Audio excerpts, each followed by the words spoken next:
Hello friends, I am Aprati. Welcome back to our channel plants space. जैसे कि rainy season start हो चुका है और अब आपको गार्डन में थोड़ा सा ध्यान देने की ज़रूरत है। कुछ केयर टिप्स आपसे शेयर करेंगे तो उन बातों का आप ध्यान रखिएगा। तो रेनी सीज़न स्टार्ट होने से पहले ही ये वीडियो शेयर कर देना चाहिए था, लेकिन आप तब ध्यान नहीं देते हैं जब रेनी सीज़न स्टार्ट हो जाता है, प्लांट्स में ओवर वाटरिंग होती है, प्लांट्स बेकार होने लगते हैं, तब आप अपने प्लांट्स पर ध्यान देना शुरू करते हैं। इसीलिए आज आपसे ये वीडियो शेयर कर रहे हैं, क्योंकि काफ़ी ज़्यादा कमेंट्स आते हैं कि प्लांट्स बेकार हो रहे हैं। तो सबसे पहले आपको करना है कि जितनी भी सूखी टहनियाँ हैं, यानी पौधों की जितनी भी ड्राई ब्रांचेस हैं, उनको आपको कट कर देना है।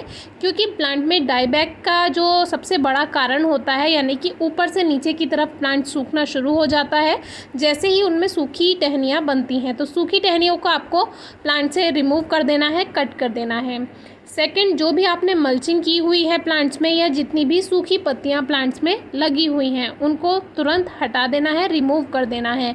और ये डे लिली जिसपे हमें 3 फ्लावर्स मिले थे, आपसे शेयर किया था, तो उसकी फ्लावर स्पाइक भी अब हमने कट कर दी है, क्योंकि इस पर कोई फ्लावर नहीं है अब।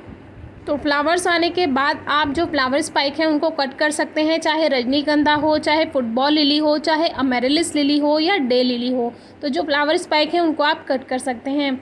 ये हमारा डे लिली का जो सबसे बड़ा प्लांट है वो है ये। इसमें काफ़ी सारे प्लांट्स बन चुके हैं, तो इसमें भी ये सूखी पत्तियाँ रहने दी थी, जो कि नेचुरल है। इसमें टाइम टू टाइम इनकी जो पुरानी पत्तियाँ होती हैं वो ब्राउन होकर इस तरह से सूख जाती हैं। तो ये हमने मल्चिंग की वजह से, जिससे पौधे पर ज़्यादा हीट ना लगे, तो ये हमने रहने दी थी। तो इसको भी प्लांट से अब हटा देते हैं, क्योंकि रेनी सीज़न आ चुका है और अगर ये ऐसे ही रहेंगी तो नमी पौधे में, पॉट में बनी रहेगी, तो उसको हटाना ज़रूरी है। गार्डन को साफ़ रखना और सूखी पत्तियां हटाना इसलिए भी ज़रूरी है, क्योंकि टेरेस गार्डन का जो ड्रेनेज है, अगर उसमें जाकर पत्तियां अटक जाएंगी तो छत पर पानी भर सकता है। तो इसलिए भी आप सूखी पत्तियां हटा कर रखिए।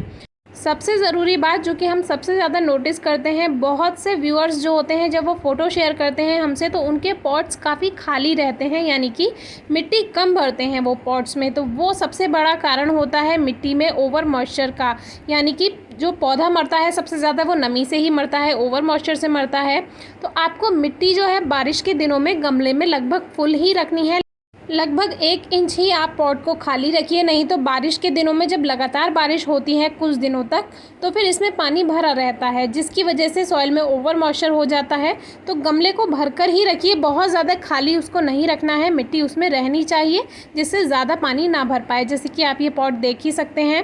लेकिन कभी कभी पौधे का जो तना है, यानी जो स्टेम है, वो भी काफ़ी नीचे होता है और आप उसमें मिट्टी भर देंगे तो वो जो स्टेम है वो भी पूरा पॉट में काफ़ी अंदर चला जाएगा। तो उसके लिए एक वीडियो हमने शेयर की हुई है, कैसे पौधे को आपको ऊपर उठाना है और उसमें नया सॉइल मिक्सचर भर देना है, जिससे आपका जो प्लांट है वो ठीक रहेगा और उसमें ओवर मॉइस्चर भी नहीं होगा और उसका तना भी ऊपर आ जाएगा।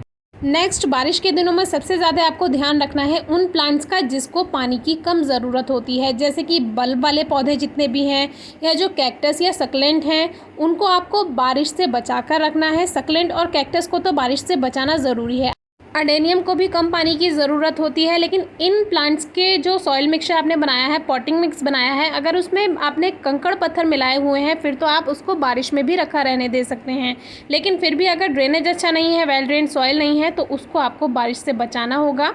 नेक्स्ट, जो प्लास्टिक के पॉट्स होते हैं, बहुत से व्यूअर्स क्या है, वेट के कारण प्लास्टिक पॉट्स यूज़ करते हैं बैल्कनी में या फिर टेरेस गार्डन में।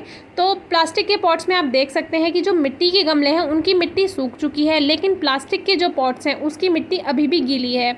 ये हमारे छोटे छोटे मिट्टी के पॉट्स हैं, देखिए मिट्टी एकदम ड्राई हो चुकी है, बारिश को हुए 1 से 1.5 दिन हो चुका है, लेकिन जो प्लास्टिक पॉट्स हैं उसकी नमी अभी भी बरकरार है। तो जो प्लास्टिक पॉट्स हैं उनमें लगे हुए पौधों को आप बारिश से बचाइए, या फिर उसका पॉटिंग मिक्स अच्छा रखिए, तो फिर वो बारिश में भी अच्छे से चल जाएंगे।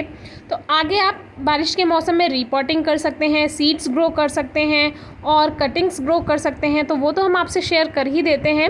रीपॉटिंग जिसकी आपको रेड सॉइल चेंज करनी है वो भी अभी कर सकते हैं रेनी सीजन में।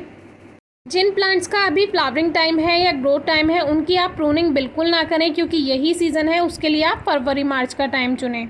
इन बातों का ध्यान रखें। Thank you.